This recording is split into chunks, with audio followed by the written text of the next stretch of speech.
and welcome to the BarDown Hockey Show.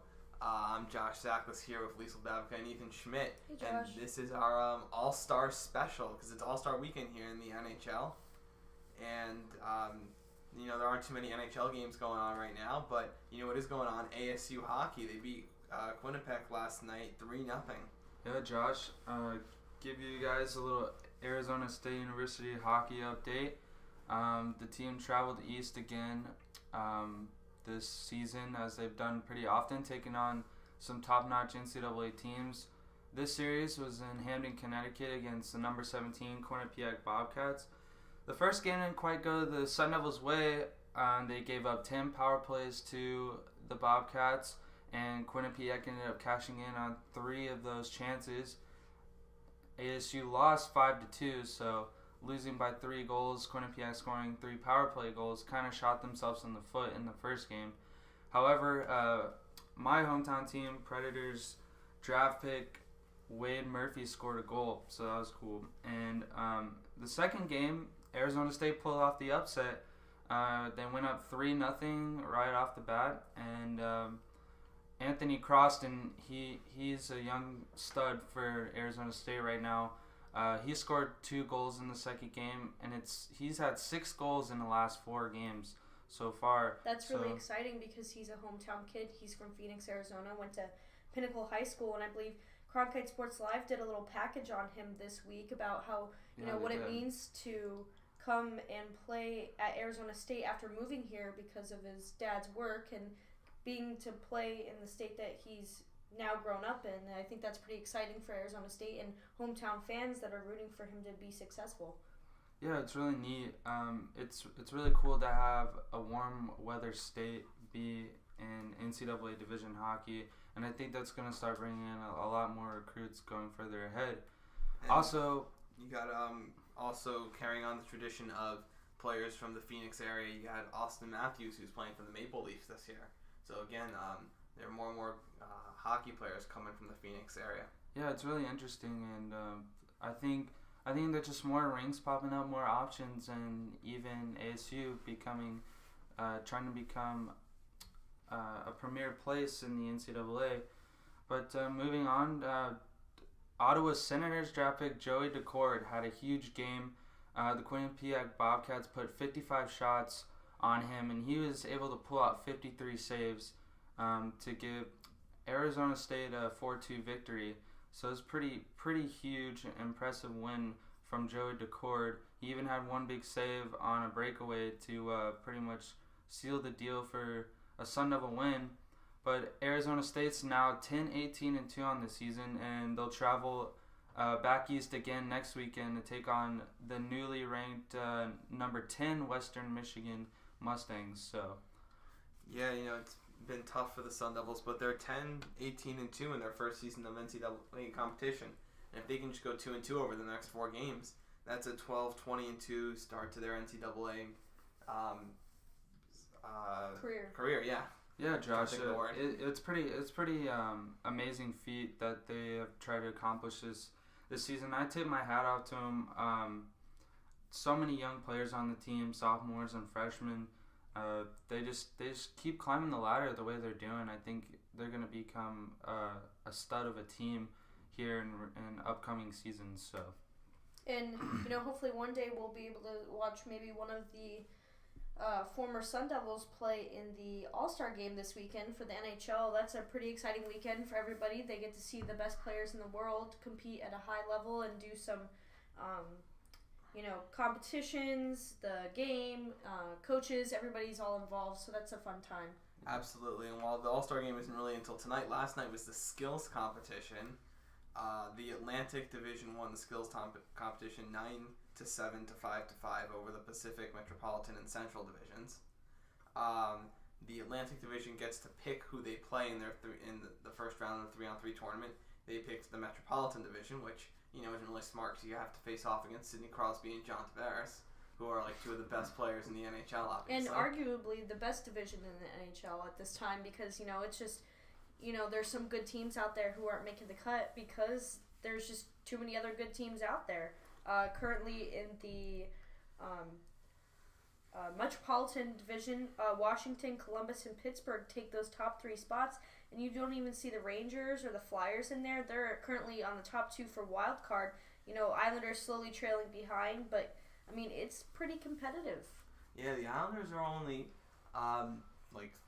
5 points out of a playoff spot, and I know they've played less games than the number 8 seed Boston. Boston has played 52 games thus far. The Islanders have played 47.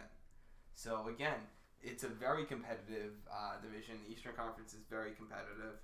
So I guess we'll see. But getting back to the skills competition, the 4-line challenge, the Pacific Division actually took the win in that challenge because Mike Smith, the goalie for the Coyotes, scored a goal from across the ice. He was able to shoot the puck from his own goal line into a small little space on the other goal. It's pretty cool shot. Like he just it's definitely worth a video watch. Yeah. You can obviously see why he would make that shot because he likes to come out and play for the Coyotes like a 6th player most of the time. He scored a regular season goal. I believe it was like an open netter, I think, back earlier this season. He was the last goaltender to ever score a goal. Yeah, so it doesn't surprise me that he was able to make that shot. Maybe they should have been, if you make it, you get free college tuition because that's always the big thing. But, he doesn't need that. Maybe he can pass it down on us. Lisa's not too happy about Mike Smith's play because the Coyotes are so... No, it was interesting. I went to the game Thursday night, and they played Vancouver, and it was interesting because the guy behind me, he wasn't the only one who was like, Mike Smith, you need to stay in the net. And I put that on my live tweet because I thought, hey, this is the fans making their opinion about it, and every time he touches the puck, people just freak out, and I feel bad, but I don't know. We'll see what happens if that benefits him or what happens. You should try putting Shane Doan in goal and letting Mike Smith play forward. That would be a pretty interesting game, I think. Well, I mean, the Coyotes are in last or second to last place in the league, so I mean, what do they really have to lose at this point? Exactly. If Shane Doan is okay with it, and Mike Smith seems like he'd be okay with it, why not?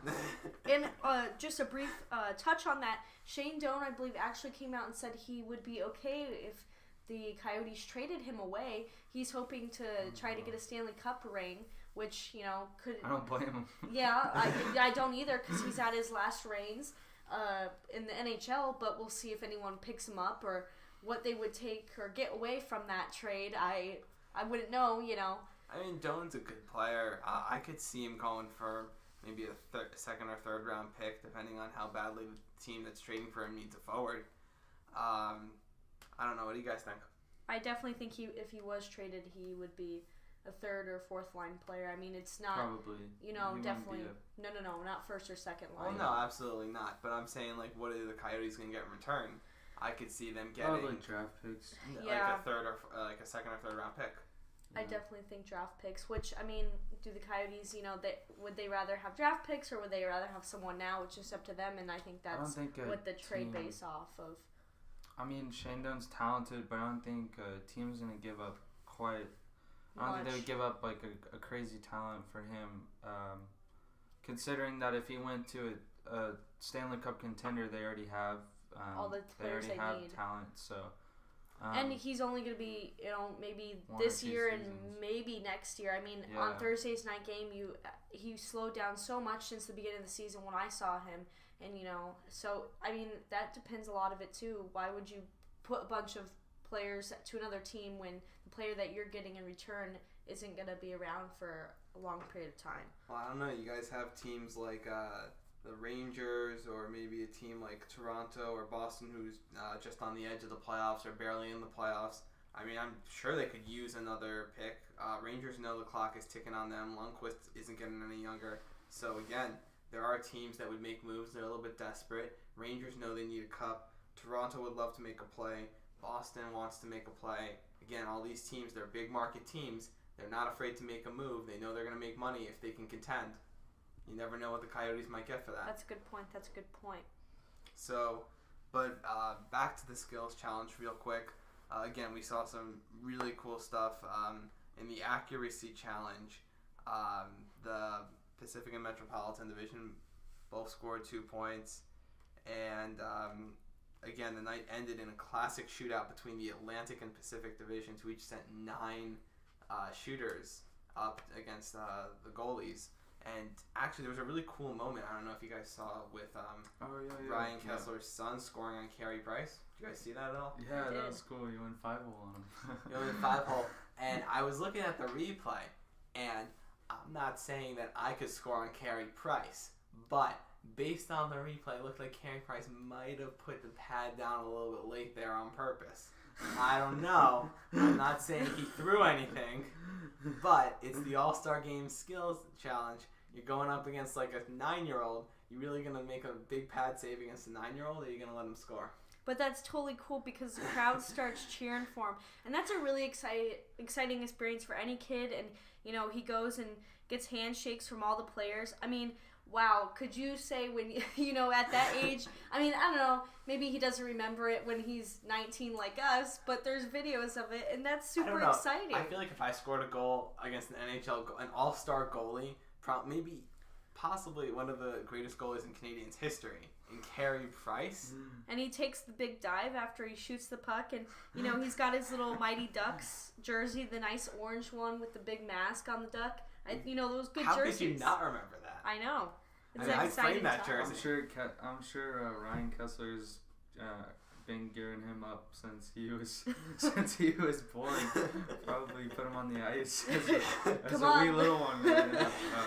But yeah, it's really cool. I really like what they're doing with the All-Star, the whole All-Star thing now. Last year it was in Nashville and they started the 3v3 games, and it was a really cool experience. Like when they had sorry, I'm forgetting his name right now. John, the dude that it was super big for. He was a Coyote, wasn't he? John Scott. Is that who it is? John Scott. They really gave him his moment. Really cool. And then this season already, players goofing around, just having a good time. Just making a really awesome family atmosphere and showing why hockey kind of wins out when it comes to extracurriculars like an All-Star game, because you get to the NFL Pro Bowl, which I believe is today, correct? Yeah, and everyone, it's really not that exciting. People don't watch. People don't care, frankly, and neither do the players. Exactly. But in the NHL, they're all there. They're all social with each other. Who cares if you're on the Pittsburgh Penguins and you're talking to a Flyers guy? Like, that's the whole thing. Everyone's there to have fun and enjoy themselves. And I think, even Justin Bieber was there, which was a shocker. Does it surprise me? No, because we're in LA. But I think that's kind of comical. And I believe, didn't they have Snoop Dogg out there too? Snoop Dogg, he performed the next episode, which is one of the songs he made with Dr. Dre. And he didn't really censor himself on that song. So NBC and the NHL kind of went into trouble there. But overall, when you sign up for Snoop Dogg to perform for you, you never really know what you're gonna get. No, you don't. But Snoop D to the O to the double G. It's alright. So getting back to the first game today is going to be the Atlantic Division versus the Metropolitan Division. So in one of probably the greatest press moves that the NHL could have made, John Tortorella couldn't coach for the Metropolitan Division because his son's dog is really ill. So he went home to take care of the dog, and his son is an Army Ranger, I believe, and he's out on an assignment. He's not in the country. So John Tortorella went to go take care of the dog, and the NHL didn't have a coach for the Metropolitan Division. So they contacted the greatest hockey player of all time, Wayne Gretzky, asked him to coach. He said yes. Now we're going to be seeing Wayne Gretzky behind the bench for the first time since 2009. Wow, what a story for the NHL. Should be pretty good for them. I mean, a lot of press from there. And you said the Central or the Metropolitan Division, which is even more phenomenal because you have arguably world's greatest player right now, Sidney Crosby, and all the other greats like John Tavares and such. So I think that's even more phenomenal that they have him coaching the Metro Division, which even makes them harder to beat because they have all the best. Well, I don't know about world's greatest player for Crosby. He It's a little. They are in third place in the Metropolitan Division, and yes, it's very good. But wouldn't you think that the world's greatest player would have his team in first place? Yeah, I'm not too concerned though. I'm not too concerned. I mean, at least I'm in a spot right now for playoffs, and I'm not worried about that. Yeah, she's not worried because the Capitals will win the President's Trophy again and then lose in the they'll choke. They always do. So I'm not too worried. But poor Ovi. But honestly, they should have done a lot better last season. They really should have. So if they finish first, I don't expect them to be in the Stanley Cup. Just because they can't finish. So. Maybe Ovechkin can talk to Wayne Gretzky about how to win cups since he's going to be coaching Ovechkin and Crosby. You should ask. It's the recipe, Gretz. Tell us some advice because Ovi's getting up there in age, and that's not really any player's dream to be up in age and not a ring on his finger for a cup. Absolutely. So with the time being, there's mid-season awards all about. These are some fantasy league. If you're in a fantasy league, I think Yahoo has some, ESPN maybe. I don't know if NHL does. I think fantasy is so popular. I think you can pretty much get it from anywhere. Yeah, you really can nowadays. I mean, it's growing, and I don't personally play fantasy. Do either of you? I got invited to play this year, but I think they didn't get enough people in the league or something. Well, so maybe next year the BarDown Hockey Show can host a fantasy league. Yeah. So keep listening. Maybe we can give you some weekly fantasy advice next season. So just another reason to keep listening, get an edge on your NHL fantasy league. This is true. Now, when we talk about these awards, don't take them. I mean, you can take them seriously, but I wouldn't take them too seriously since it's a little bit of fantasy. However, at the same time, these awards are a little over 2 weeks old with their points and such, and I try to go through and see what's new, and not all of them I could always find. But fantasy MVP is Sidney Crosby. Sorry, Josh. He currently leads the NHL points per 60 minutes, 4.02. And he also leads points per game 1.29, which is funny because when you're doing all these averages, it's like who scores 1.29 points per game, but it's all averaged out. He also has the best shooting percentage of his career, 21.7%, and he has 28 goals for the Pittsburgh Penguins. I think we were talking last week. Maybe Crosby could get to 30 goals before the break. He wasn't able to get there. I think he was at 27 or 26 last week. But he was a little bit short last week. Couldn't get there before the break, but Crosby has a shot. He's 22 goals away from 50 goals on the season. If he can just duplicate his first half production, he'll definitely reach 50 goals, which is a huge milestone. In which he did miss some games, I believe, this season, which is pretty tremendous for him coming back and being able to do that. Following up, the top rookie is Austin Matthews. That's like a no-brainer for everybody now, right? Phoenix's hometown kid. He scored 4 goals in his NHL debut with the Toronto Maple Leafs. Super exciting. He currently has 47 points, 23 goals, and 16 assists. So that doesn't surprise me of him being the top rookie. And Lisa, I hate to interrupt you here, but no, as I'm scrolling down the list, I'm looking through the players, and I don't see anybody from the Columbus Blue Jackets. Now, our friend Joe is a huge Blue Jackets fan, saying that they're going to win the Cup, so none of their players have really made the top list. I wonder what that means for Joe. I don't know. We'll have to ask him. Maybe we should invite him on for next week's show and see. Maybe we will. When playoffs come around, ask him his thoughts on the Blue Jackets. Man, I'm surprised. They had the big streak, but they're still hanging in there in second place. It's pretty huge for them. I mean, they're only 500 in their last 10 games, but they actually lost to Nashville. Yeah, let's go, Preds. No, but Columbus is really hanging in there. I'm really impressed with them this season.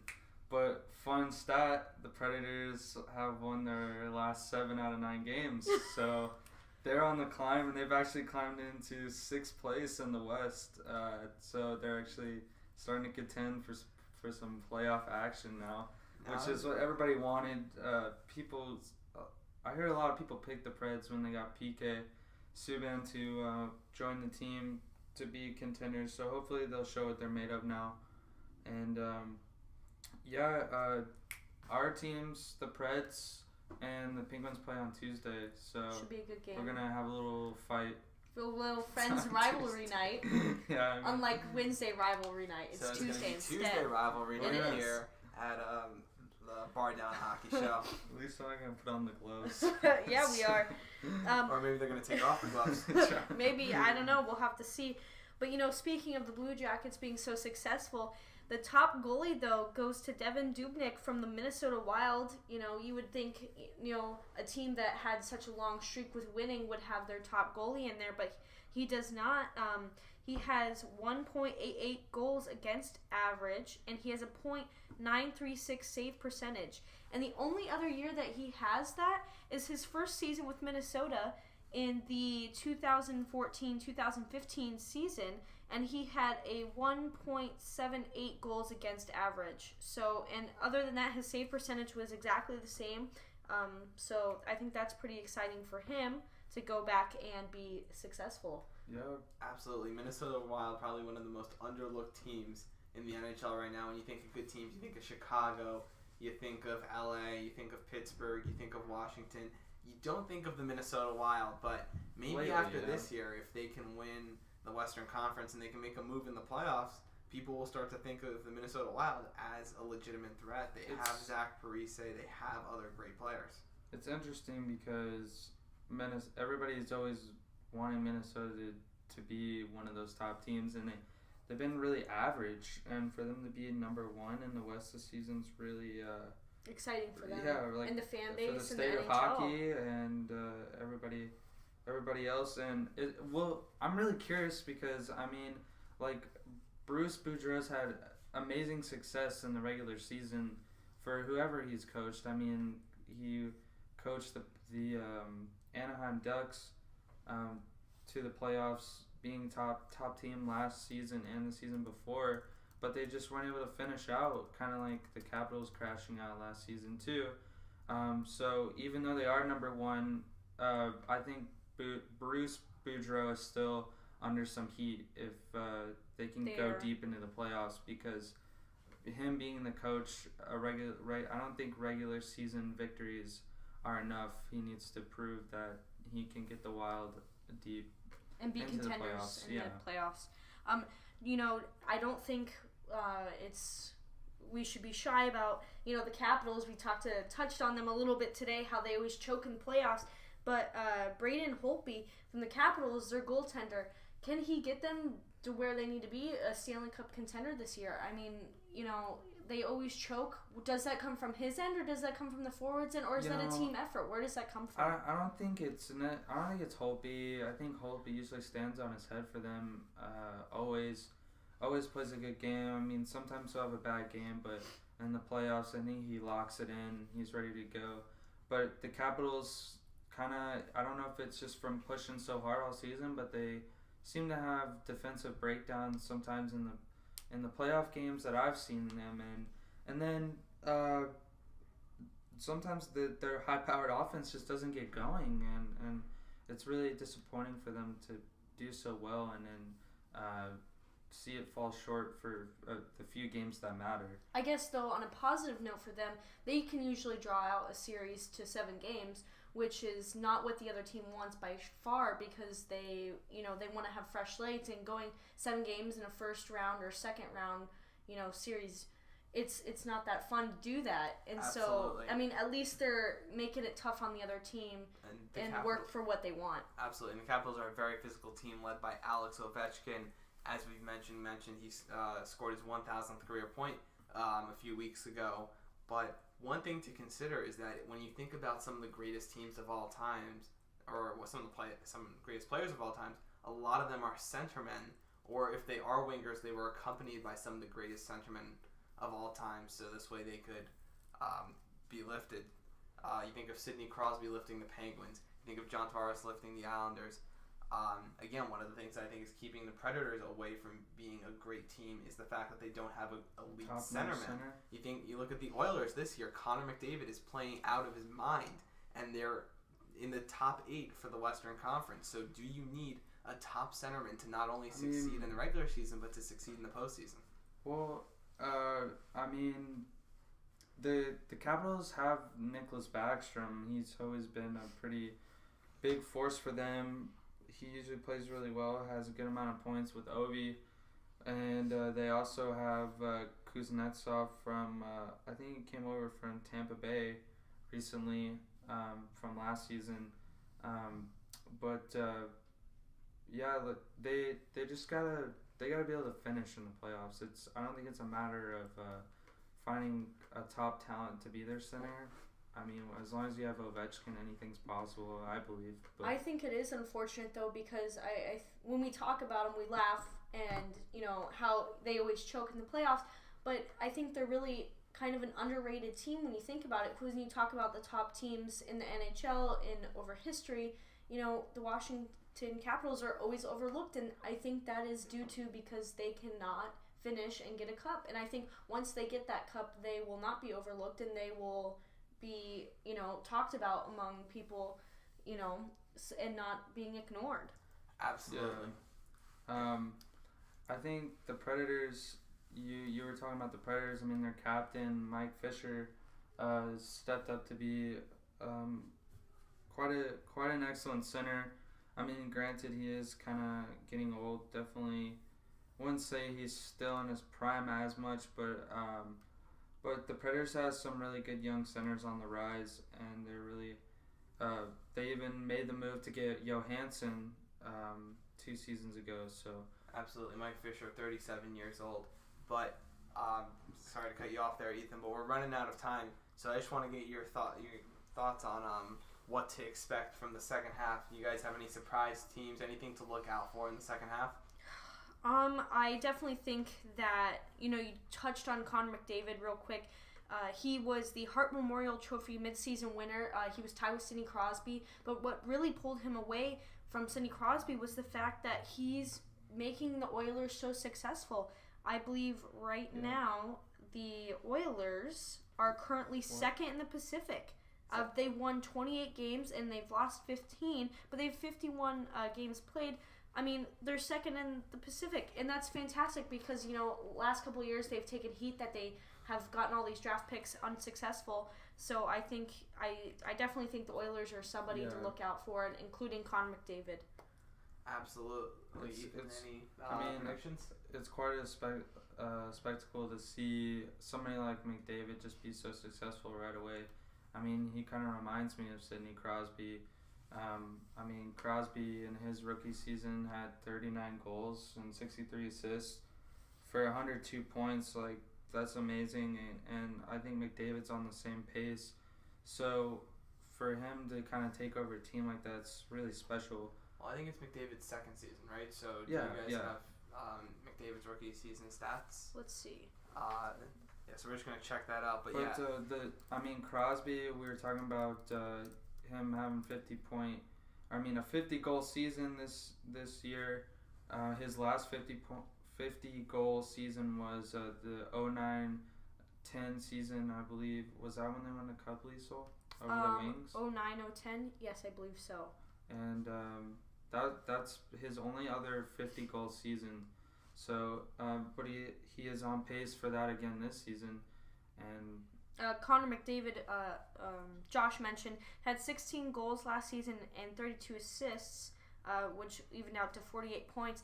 But I definitely believe he is someone like Sidney Crosby. Sidney Crosby came in as a rookie with not so just fantastic. Both young and talented. Yeah, and they came with a not fantastic Penguins team, and Connor McDavid has taken that for the Oilers. So I definitely believe in the next 10 years we should see the Oilers climb and see even a possible Stanley Cup for them. So yeah, I see Pittsburgh and Edmonton. I see them as being playoff contenders this season. So keep watching out for them. Absolutely. Well, we're just about out of time here on this week's edition of the BarDown Hockey Show. Be sure to tune into the NHL All-Star Game. It's more of a tournament than a game, really. So be sure to tune into it. I believe it starts at around 2 o'clock Mountain Time is the first game, and then the second game is 4 o'clock Mountain Time. It's all good fun. I really like the All-Star Game, what they've done with it. Absolutely. So, but make sure to catch us again next week. We'll be talking about the results of the All-Star Game. We'll be talking about all that fun stuff. So And make sure to follow all of us on Twitter. I'm at Josh Zacklis. I'm at the Ethan Schmidt. And I am at Liesl_Lee. And tune in because we will be making a Twitter for our show. So keep updated with that. Have a great weekend.